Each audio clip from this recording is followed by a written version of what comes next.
What's going on, Bulldog Nation? Welcome back to another video, man. It's your boy 2X Bulldog OG, back with my wife, you know, for some reactions, you know the vibes. And yeah, man, we in a different environment. As you can see, we out here in the new crib. If you guys didn't check out the new video of the new apartment, go check it out right now. I had to get that shit out there just slow, you know what I'm saying? But anyway, man, you already know what we're here for. Sparking blunts, you feel me? Today we smoking some biscotti in the backwood. On the balcony, you know what I'm saying? We're just cooling. Yeah, let's get right to the video. And don't mind the noises in the background. They're doing construction. Yeah, sorry about the noises. It is what it is. Anyway, let's go.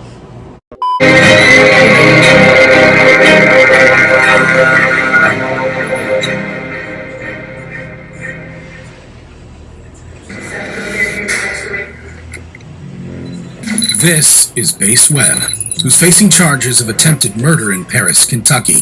A week prior to this, a surveillance video outside a Kentucky jail captured the alarming moment when Webb, a former inmate with a 3-month sentence for assault charges, accelerated his car in an attempt to run over 2 jail employees. One of the employees narrowly avoided the vehicle, but the other suffered injuries as Webb's car pinned him against a wall. However shocking his crimes were, wait till you see how Webb handled himself in court. During Webb's initial court appearance, presided over by Judge Vanessa Dixon, his disruptive behavior persisted.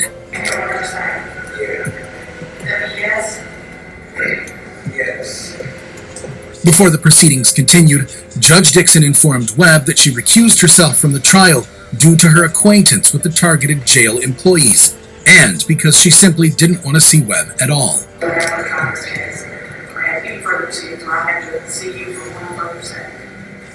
This is where things got a little crazy.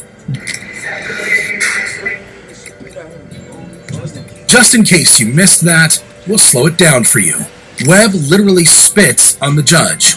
Not the brightest move to disrespect the person who was responsible for your freedom or continued incarceration. In fact, immediately after being spat on, Judge Dixon orders to charge him.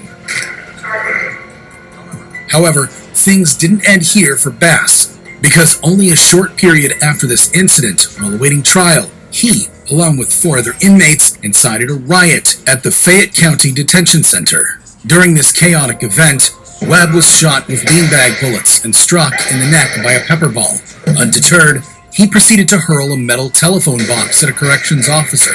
Fast forward to Bass's next courtroom hearing. This time, in addition to his previous 2 counts of attempted murder related to his vehicular attack on the jail employees, Bass is also facing 3rd-degree assault charges for his involvement in the riot. However, if you thought the story of Bass Webb ends here, you're deeply mistaken, because now we fast forward 5 years later, and Bass is once again in court.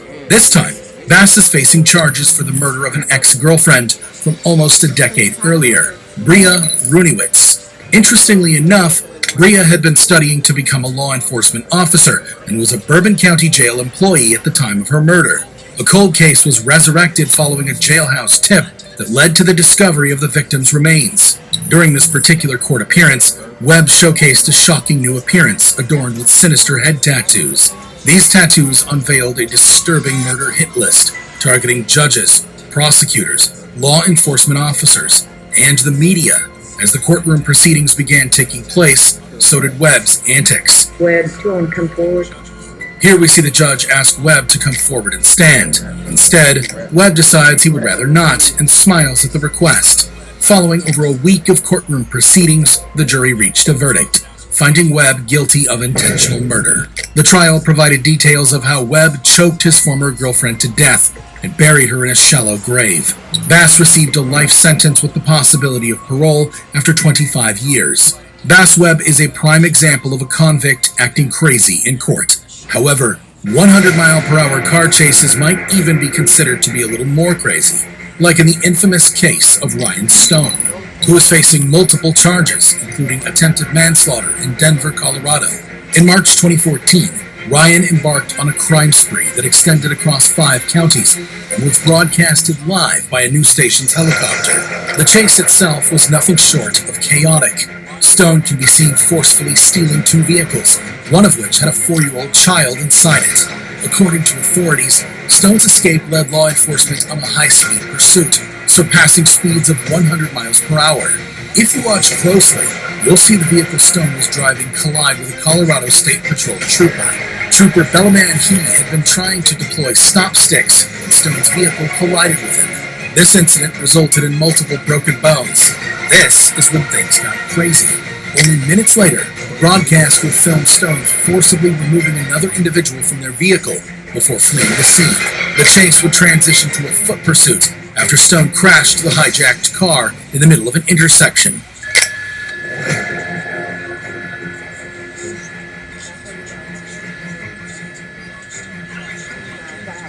Stone sought refuge in a parking lot where he encountered slippery ice, causing him to lose his jacket.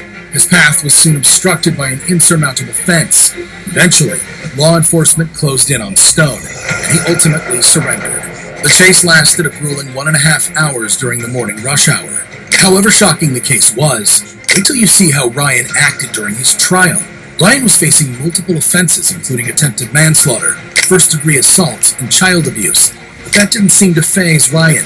Instead, prosecutors played jail phone recordings where Stone seemed to enjoy the chase and boasted about the global attention. Did you know I made the news in the UK and Australia? What? Yeah, my lawyer told me I made the news in the UK and Australia.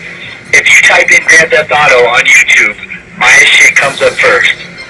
Stone even mentioned that YouTube typically compensates individuals for videos like his, and declared his intention to contact Channel 7 News to demand payment. You get paid by YouTube. So, Channel 7 News, I believe, is going to be the one that gets paid for that. Well, I'm going to contact Channel 7 News, or have you contact Channel 7 News or somebody, a lawyer. Tell me, look, I want to get paid. When appearing before Judge Paul King of the Douglas County District, Ryan broke down, blaming his crimes on drugs and asking him for a lesser sentence because he wants to start a family with his wife. Trying to start a family, bro. With an beautiful wife. Ryan's attempt at appearing remorseful in court did not mix after the court saw the videos of him bragging about his virality to a friend.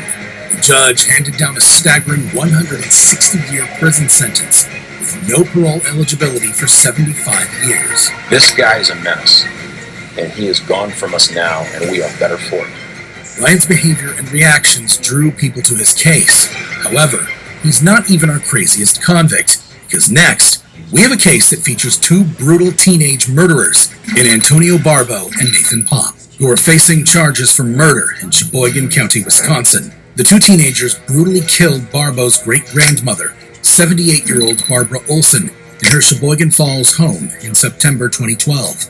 According to police reports, Barbo struck her several times with a hatchet, as his accomplice, Nathan Pop, simultaneously used a hammer to bludgeon 78-year-old Olson to death.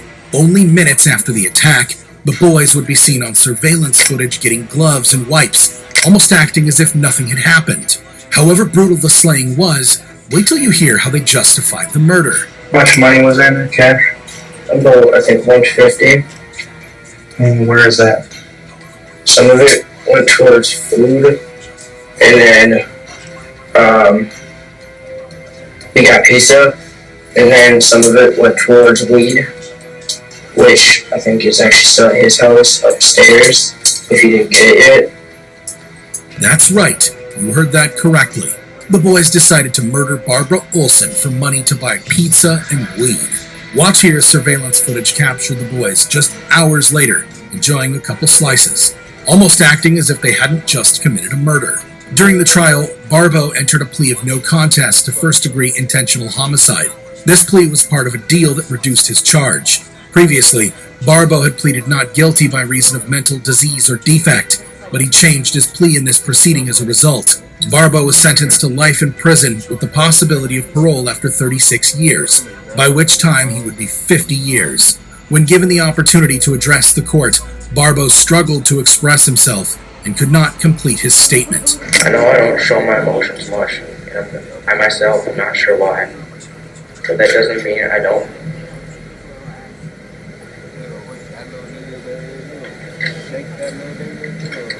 His lawyer stepped in and finished on his behalf. I took away someone's mother, your grandma, sister, friend, when I had no right to do so. As he was escorted out of the court, Anthony can be seen crying and sobbing. His accomplice, Nathan, was also sentenced to life imprisonment and will not be eligible for parole until he turns 45. He showed no emotion as he was seen leaving the court. What makes Barbo and Pop's case so shocking is because they were barely teenagers at just 14 years old. However, other cases went viral because of rather unusual rulings, like the case of Susan Marie Mellon, a woman who spent a staggering 17 years in prison for a crime she didn't commit. She was allegedly involved in the beating to death of Richard Daley, a homeless man. At 42 years old, she was sentenced to life imprisonment without the possibility of parole. She's seen here in an interrogation begging a detective to believe she's innocent and didn't commit the crimes she's accused of. Anyway, are you sick or injured? Do you have any medical problems? Okay, well, I'm gonna book you. No, I'm not gonna do it. I'm talking homicide. A man was murdered. All right. Susan was found guilty based on the testimony of an informant, who was later discovered to be a habitual liar. From my heart, my soul, I would never do that to anybody. I didn't hate with her. I never let anybody person that I hated or I still, I had feelings for the man. He was good to me. He was good to me. He was good to my kids. During Susan. My mission is to change the way you think and feel about rowing. Susan's interrogation, she was persistent on the fact that she was innocent and could never be a murderer. However, Detective Wynn from the LAPD didn't believe her. In fact, she was so certain Susan murdered Rick, she arrested Susan for murder before her interrogation was even over. With no one else to listen to her, Susan turned to God and prayed she wasn't actually going to be arrested for a murder she did not commit. Fast forward 17 years, Susan is 59 years old and about to be exonerated in a Torrance courthouse. The petition is granted, the judgment is vacated, the conviction is overturned, and as to Miss Mellon, the case is dismissed. Watch as she is instantly met with tears of joy and an outpouring of emotions. As she hugged her grandchild for the first time, she said she had always believed the truth would come to light someday. I even wrote freedom on the bottom of my tennis shoes with a black marker because I believed I was going to be free. She never lost faith and maintained her conviction that she would walk free one day. Now that the day had arrived, she couldn't contain her happiness and even broke into a joyful dance.